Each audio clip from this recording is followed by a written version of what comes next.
apologize to those of you who had waited here a while. Bring out your disembark. For me to come and vote. I have voted. Remove your hand. And I want to make a few observations about these elections here in Rivers State. The reports I'm getting all across the state is that this election is turning out to be no different than that of the previous election. In fact, if anything, it is worse.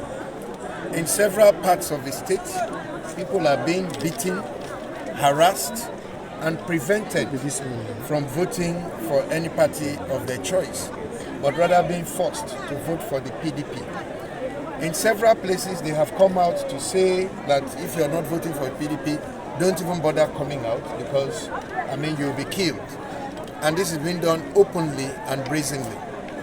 As we speak here in Ogoni, a lot of places, the materials that have been brought is not even meant for Ogoni.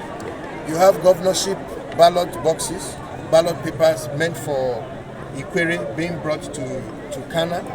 You have the BVAS machine that already have accreditation figures in them being forced on the people. You have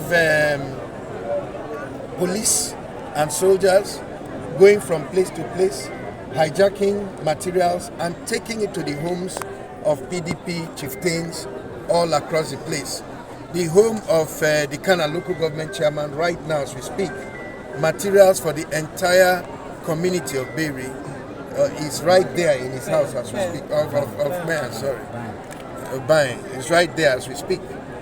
In a lot of places and for a lot of reasons, this particular election does not meet muster.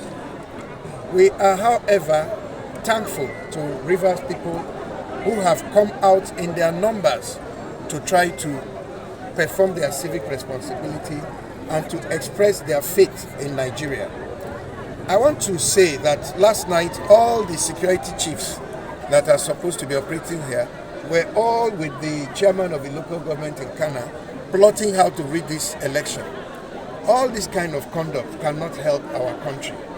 We continue to bemoan the things that happen to Nigeria, but it is we, the Nigerians, that are doing this. It's not just the big politicians.